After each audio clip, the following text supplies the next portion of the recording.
Por los años 70, Puerto Montt tenía una población cercana a los 60.000 habitantes. Pese a eso, nuestra zona no estaba exenta de la conflictividad imperante en nuestro Chile.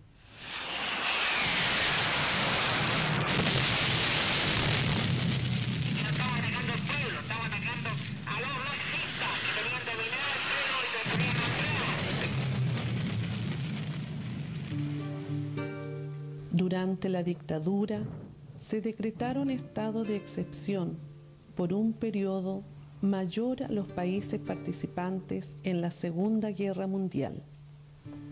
La gran mayoría de la población sufrió las consecuencias de las decisiones dictatoriales. Como producto de la represión desatada, se cometieron asesinatos, desaparecimientos, encarcelamientos, tortura, exilio, humillaciones, relegaciones, exoneraciones.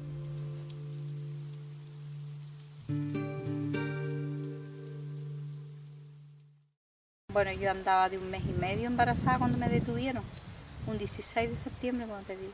Me llegaron a buscar, no eran 2 personas, sino yo alcancé a divisar, si no eran 5 o 6 personas más o menos, yo alcancé a divisar. Y al fondo, muy lejos, alcancé a divisar al papá de mi hija, así que él fue el que me vendió. A mí cuando me detuvieron, me colocaron scotch en los ojos, me colocaron gafas, los scotch en los ojos y encima las gafas. Y me tomó uno de un lado, el otro del otro, y me empezaron a hacer caminar, y me metieron a un auto. Y en ese auto empezó a dar esta vuelta, y yo me mareé y empecé a vomitar. Yo con lo único que me conformo, mira, que el auto y a ellos tengo que haberlos dejado, pero yo eso estaba contenta, porque los vomité todos, yo creo, todos los vomité. Y ahí yo les dije que yo andaba embarazada, que tenía 1 año, o sea, 1 mes y medio, y ahí ellos me decían, aunque tengas lo que tengas de embarazo, pero nosotros queremos cortar de raíz y nosotros te ofrecemos lo mejor acá y te vamos a hacer un aborto. Porque yo después de no sé cuántos días, a mí me sacaron las vendas, pero ¿de cuántos días? Porque a mí me tuvieron así, con esposas, me iban a dar de comer en un tarro duraznero, me tiraron un colchón, que más que esto no era, me tiraron un colchón y me decían, ahí viene don Pablo, y don Pablo nunca lo vi, lo único que sentí eran los tacazos de don Pablo. Pero no sé quién sería don Pablo.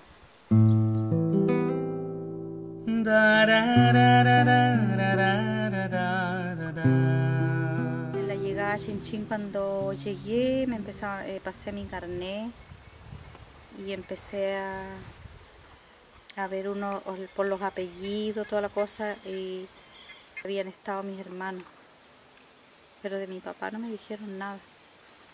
Cuando llegué a Chinchín, pasé por delante de la cárcel, la que se ve por fuera, pero la cárcel de mujeres estaba por el lado atrás y me encontré con una tía, mi tía Guillermina Groff. Pero te voy a decir que yo cuando llegué a Chinchín, yo respiré, yo tuve una tranquilidad más grande porque el personal conmigo fue muy bueno. Estaba la Luqui era la gendarme, que se portó muy bien conmigo, y había gendarmes que se portaron excelente. Cuando yo estaba detenida y me llegaron los dolores del parto, mi bebé prácticamente casi nació ahí en la cárcel. Me llevaron porque yo estaba sangrando mucho. Me llevaron al hospital, pero yo iba lista, pues si ya el parto fue casi en la cárcel. Me llevaron, yo creo que fue susto, me llevaron al hospital, eran las 5 de la tarde, yo miré el reloj y de ahí tuve la guagua y a Chinchín de nuevo. Y ahí estuve yo 3 meses con mi bebé. A mí me costó mucho, por ejemplo, No. Porque yo pasé a consejos de guerra con mi guagua igual. Ella tenía como 3 meses y pasamos un pelotón, te lo voy a decir así, a consejos de guerra, y yo era la única mujer con mi bebé. El día antes Alberto Vespergen, el fiscal, había dicho de que yo me vaya al consejo de guerra, pero sin mi guagua. Y dice mi madre que ella fue a Chinchín y estuvo conversando conmigo y me dijo que yo me presente con mi bebé, que cuidadito que me vaya a presentar sin él. Yo es que le dije que sí, mamá, si yo me presentar. Pero yo ahí tengo una laguna que no me acuerdo de mi mamá, de haberla visto. Abrieron el consejo de guerra y mi bebé empezó a llorar. Y lloraba y lloraba y lloraba. Y yo me acuerdo que le empecé a dar pecho, porque yo dije a lo mejor llora de hambre. Empecé a dar pecho y no. Lloraba y lloraba, lloraba, lloraba, como que si yo la estuviese peñiscando. Lloraba y lloraba y sin cesar. Y ahí me echaron fuera, me dijeron que espere afuera. Afuera estuve custodiada, veía a los militares, todos con sus metralletas. Y dice que dejaron entrar a mi mamá, pero yo no la vi.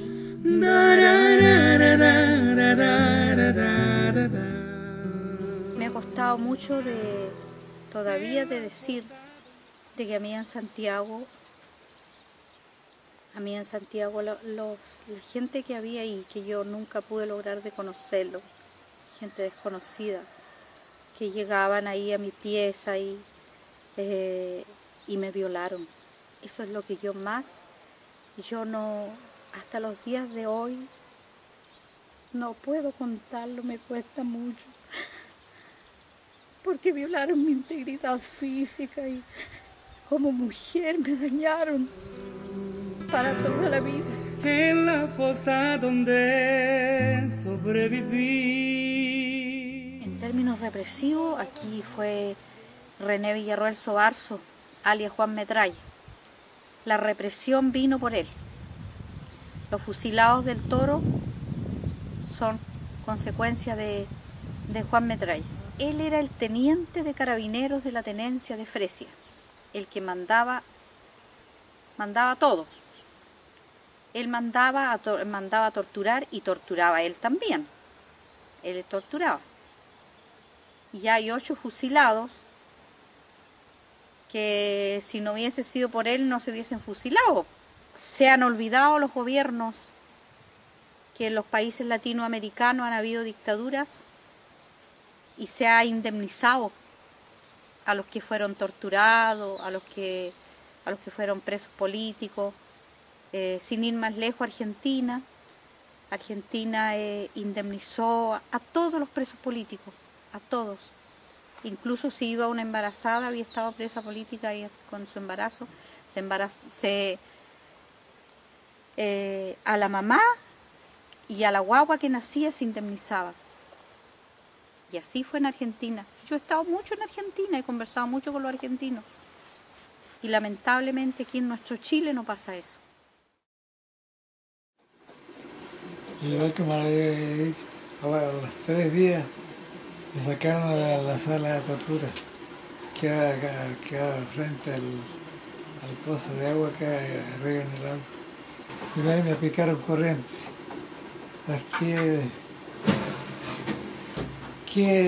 ¿Con qué desesperación saltaría uno con un corriente? Aplicaban en la boca, que muerdan alambre pelado. Después mi hermano Gregorio estaba en la otra pieza y dieron unos cachuchazos. Dice que duró más o menos media hora la tortura.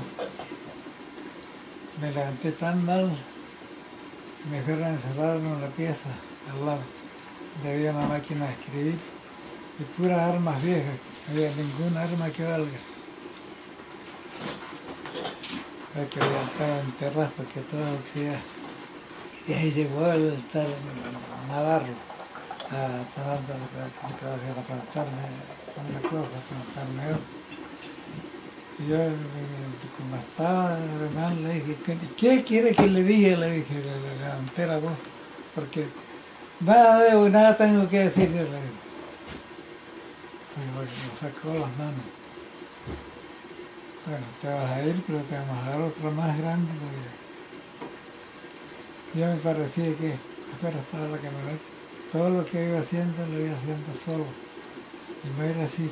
Y llegaba mi hermano Gregorio y Heriberto Leiva me llevaban de los brazos. Me subieron arriba de la camioneta. Y de ahí abrieron la puerta y me echaron para adentro. Estaba el cabo que había robando, ¿no? Y como dejan la gente, chucha, es su madre. Entonces, palabras, me quedé con los miserables, todo.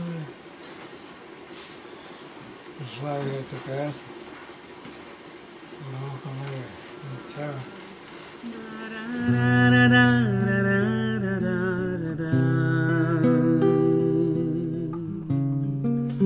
Siempre desde el 11 de agosto hasta el 27 de mayo del 76. De agosto del 75.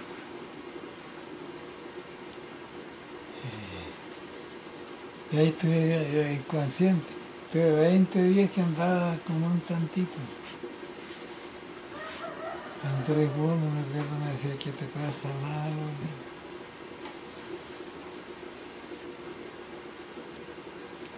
Y yo me andaba mal. A los 20 días parece que me salió una cosa para arriba, en la cabeza. Me despejó la cabeza. Y me di cuenta de todo lo que empezó a tantear las costillas. 5 coches en las costillas soldando y orinando pura sangre. Y de ahí lo dejaron libre, pero de ahí empecé a tramitar ya para enfermedad. Por eso perdí las pastillas y perdí un riñón. Mucho de ley. Porque dejé todo botado. Mira, con las puras mujeres aquí, ¿no? Tenían la madera, había hecho esta casa aquí, y la madera que venía de la casa vieja estaba más allá, y la robaron toda. La robaron hasta sinvergüenza aquí, quieren tener la entrada. La democracia yo creo que está más estable, creo que nunca más volverá a suceder esto. Porque pasaron cosas tan terribles en toda América Latina en esos años. Y creo que mismo Estados Unidos estuvo metido en esto.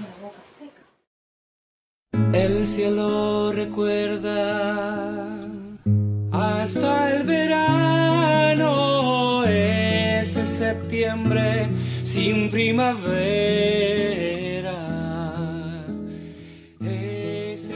Ese lugar donde yo permanecí durante 2 años, entre el año 75 y 77, aunque previamente había estado incomunicado en otros lugares, como la casa de tortura que existía en la Fundación Chiloé, y en otras celdas donde estaba realmente incomunicado. Y después vine a permanecer aquí durante un largo tiempo hasta poder cumplir la condena que se me asignó por un consejo de guerra de ese entonces.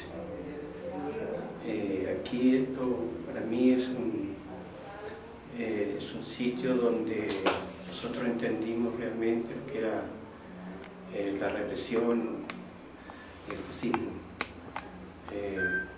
Espero uno como ciudadano, como persona, que nunca más vuelva a ocurrir estas cosas.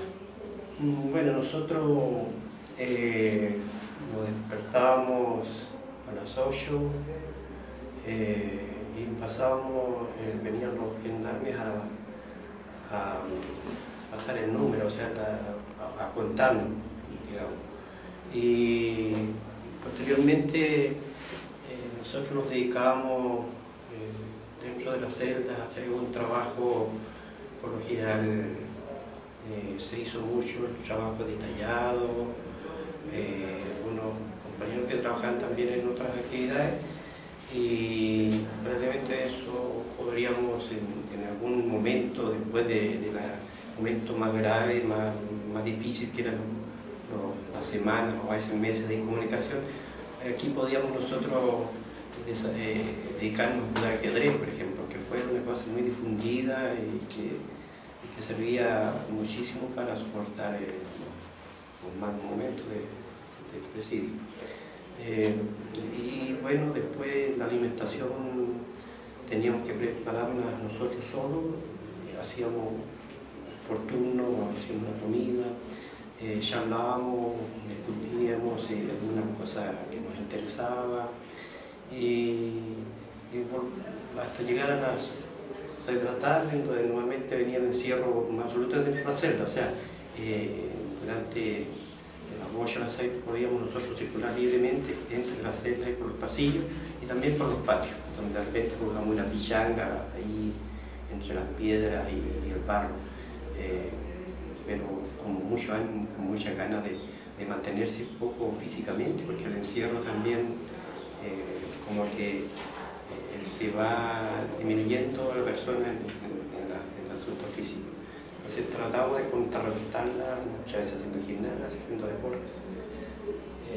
Importantísima con respecto a la solidaridad de nuestra familia, lo que ellos pudieron hacer por nosotros, lo que tuvieron que soportar, y fueron, digamos, durante ese tiempo un apoyo enorme que tuvimos para poder soportar los días y meses y años de encierro. Al escuchar a la orquesta de los niños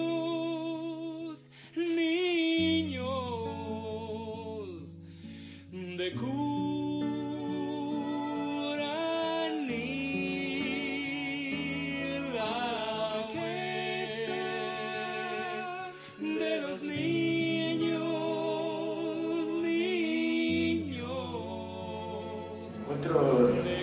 acá en la cárcel de Chichén, en la celda número 23, después de 34 años, oportunidad en la que llegué en el mes de mayo del 74,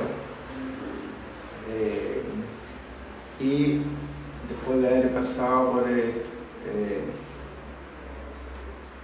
las dependencias de investigaciones, donde estuve aproximadamente entre 15 o 20 días, donde recibí mucho apremio físico, tortura en general.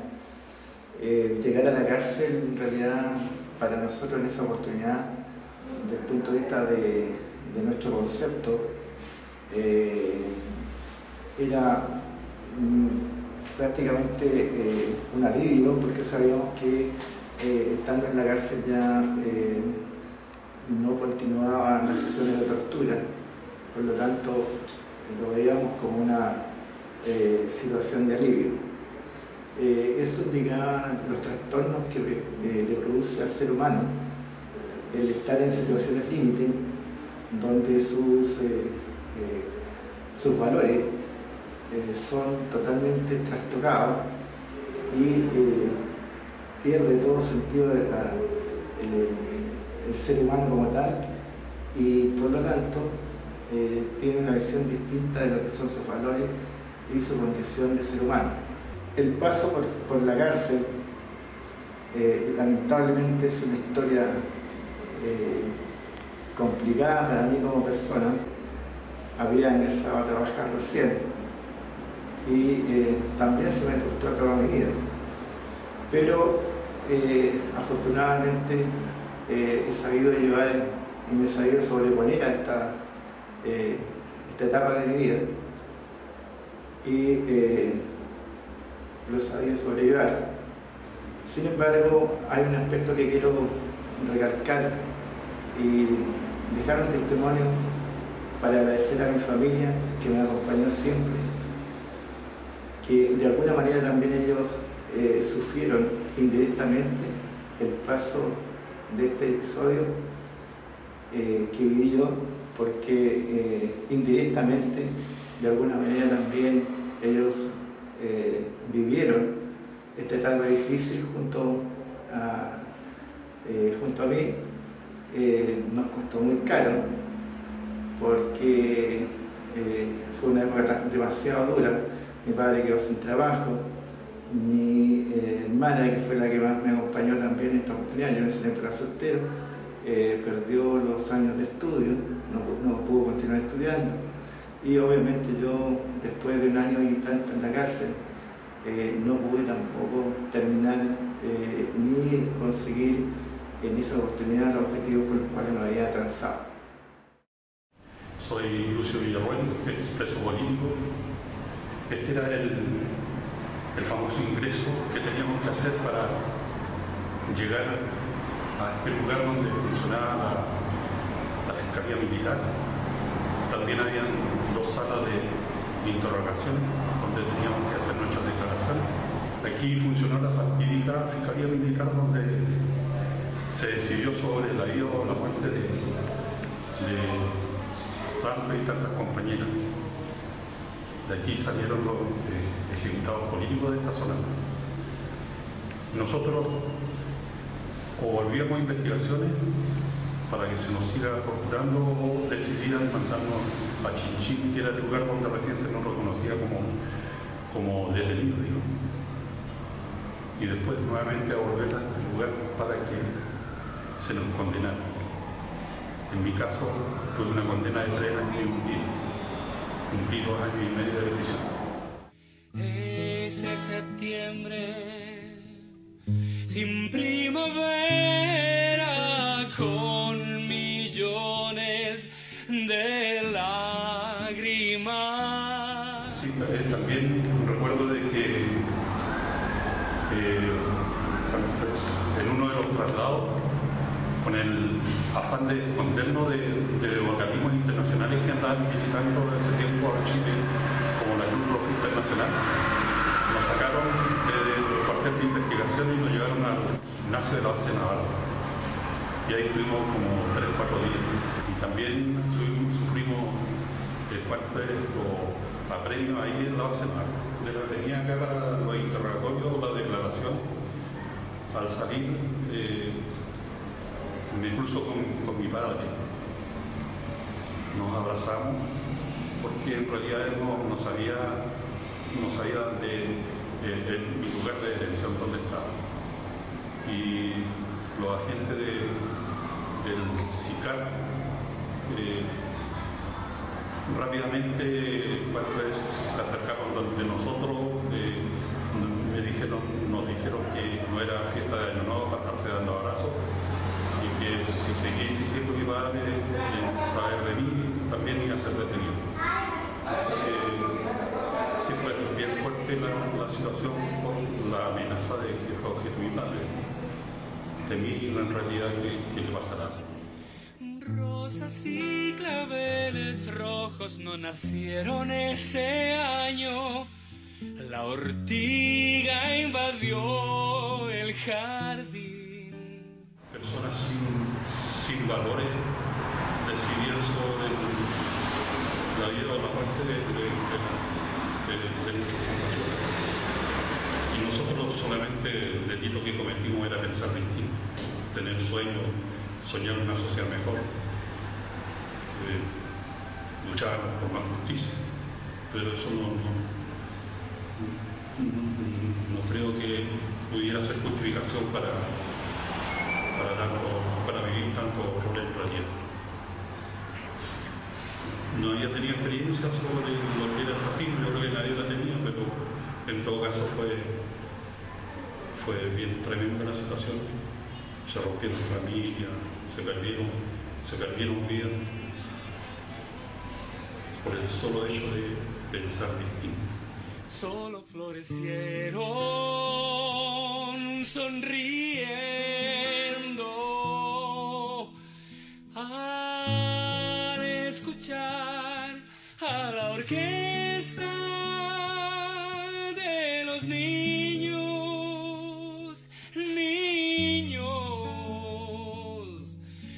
de al menos lo personal fue, no sé, 2 meses y medio estimativamente yo caí detenido en Santiago y gran parte de los apremios, elegantemente llamados de la tortura, se llevaron a cabo acá. Entonces dependía un poco de la mano. En cualquiera de los casos te sacaban la cresta. Y yo recuerdo en estas circunstancias, porque afirmo que esa experiencia fue una de las de mayor crecimiento en lo personal. Y más que la tortura. Yo recuerdo... De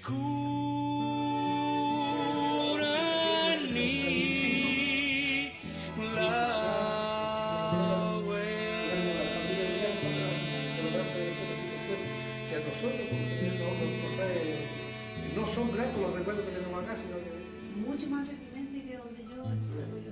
Hay un bloqueo, que este pasillo era más ancho. Me imaginaba que al fondo había lo que llamaban la patilla.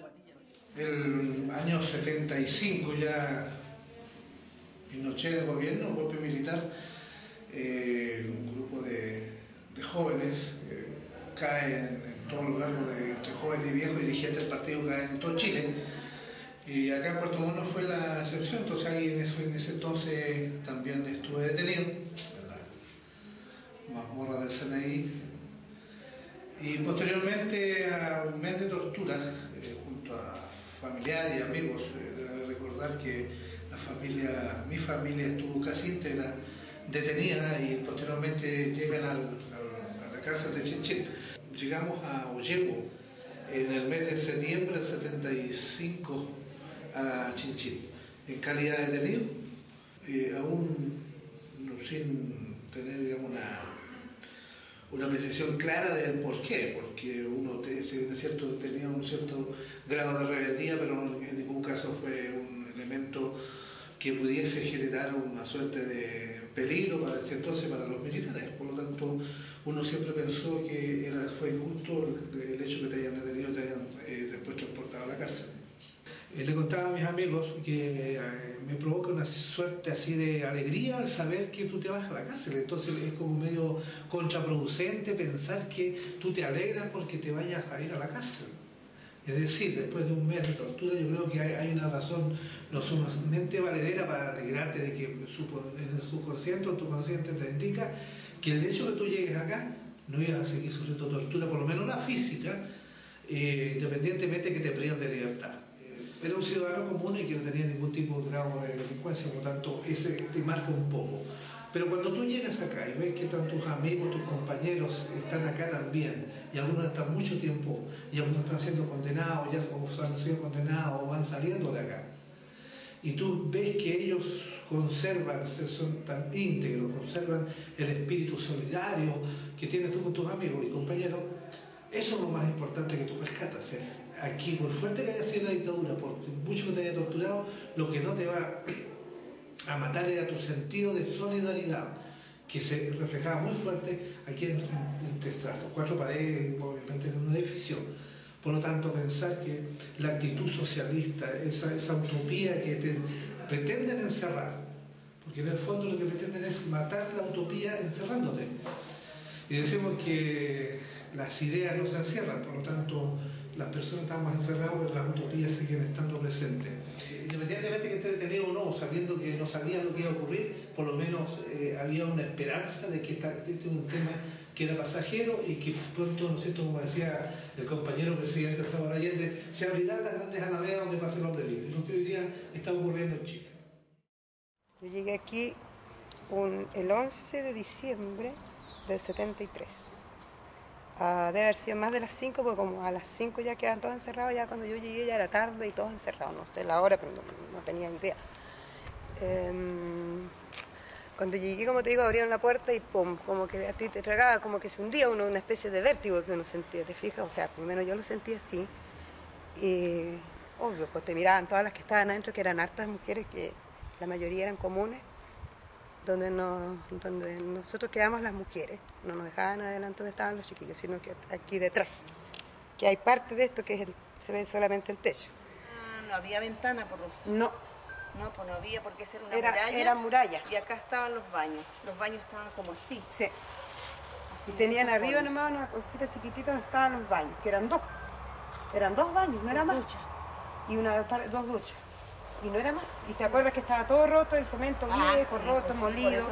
Pisábamos con unos pedazos de tabloncitos así, de tablita para poder ir al baño. Pues estaba todo así como malo. Y al ladito allá teníamos una especie de lavandería chiquitita que era un techito que se caía entero. Y aparecieron dos señoras, una alta y una bajita, a preguntarme por qué yo llegaba. Y esas eran dos compañeras del mismo partido, del Partido Socialista. Eran de Chaitén las dos mujeres, dos compañeras. Una Eliana Rousseau y la otra Leontino Oñate. Llegó fin de año, la Navidad, la primera Navidad, que fue la más terrible, yo creo, de todas las Navidades. Y los años nuevos, el año nuevo primero del 73, porque ahí todavía no teníamos ni siquiera visitas, no veíamos a nadie nosotros. Sobre todo nosotros las mujeres que estábamos mucho más aquí detrás, no veíamos calle, no veíamos camino, no veíamos gente, no veíamos a nadie. Fue lo más terrible, como te digo, fin de año, el primer año acá, de fin de año. Después ya empezaron a llegar más compañeras. Por un lado nos alegraba de verlas vivas y por el otro lado igual penca, fome de que también llegaran a donde estábamos nosotros y sin ninguna esperanza de cuándo saber de que íbamos a salir o no íbamos a salir o qué iban a hacer con nosotros, que no teníamos idea. Bueno, en este espacio, la celda 14 del segundo piso de la cárcel de Chichín, tuve largo tiempo junto a Osvaldo Contreras principalmente y muchos otros compañeros cuando había hacinamiento. La verdad es que cobijamos a otros compañeros junto con el reconocimiento reiterado que hace mi compañero respecto a la actitud valiente y solidaria, sensible de nuestros familiares. También es justo reconocer la preocupación y la lucha que dieron diferentes organizaciones internacionales. La solidaridad internacional yo creo que evitó una masacre mayor. Así también es justo reconocer la obra, el compromiso con el ser humano del cardenal Raúl Silva Enríquez, un sector de la Iglesia, así también el padre Juan Espinosa, que fue el encargado de solidaridad aquí en nuestro sol. La verdad es que a ellos les debemos mucho. Fueron personas e instituciones que estuvieron cerca de nosotros y eso fue un aliciente significativo.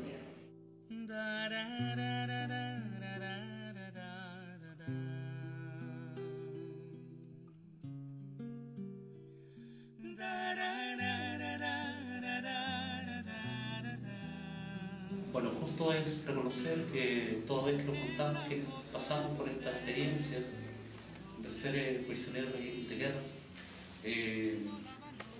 afloran en la memoria muchas situaciones, trágicas algunas, otras de enorme entereza por parte de muchos compañeros, y en algún momento se me ocurrió escribir respecto a esto. Yo sé que es una publicación muy superficial, no toca los aspectos más dramáticos, más fuertes de lo que fue nuestra detención. Sin embargo, es una pincelada que en algo ilustra lo que aquí sucedió en este espacio y en otros lugares previos a este lugar. Hay que señalar a su vez que en muchas ocasiones el llegar a la cárcel representaba un alivio a la situación, por cuanto se suponía que te dejaban de torturar y estabas junto a los tuyos. Eso ya representaba un alivio, esa situación, el estar con tus compañeros, el estar con otros seres humanos que no te van a torturar. La verdad es que era todo un aliciente. De ahí lo contradictorio, de llegar a la cárcel y tener algún nivel de felicidad y tranquilidad. Y mi mayor temor era quedar vivo pero loco.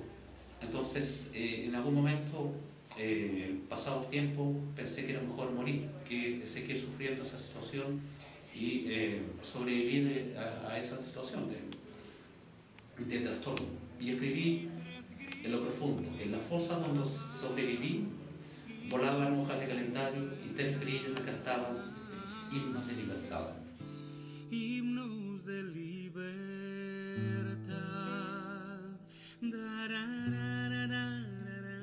El cielo recuerda hasta el verano, ese septiembre sin primavera, con millones de lágrimas. Rosas y claveles rojos no nacieron ese año. La ortiga invadió el jardín. Solo florecieron sonriendo al escuchar a las orquestas de los niños de Curanilao.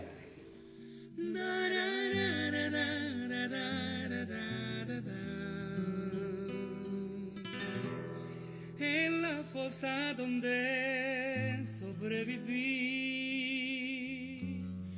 volaban hojas de calendario.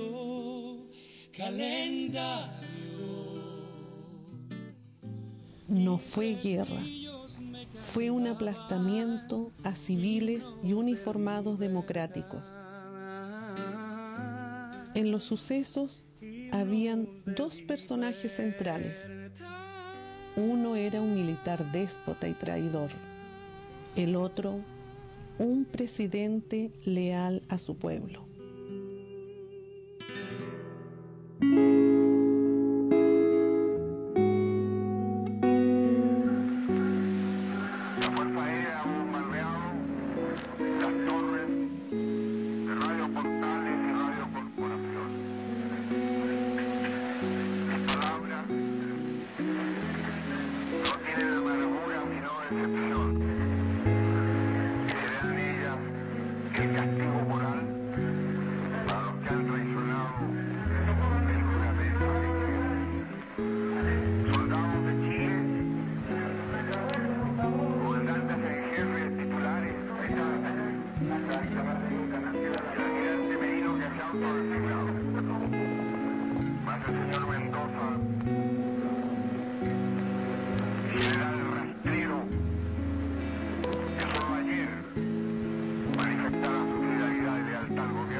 Pero no se detienen los procesos sociales.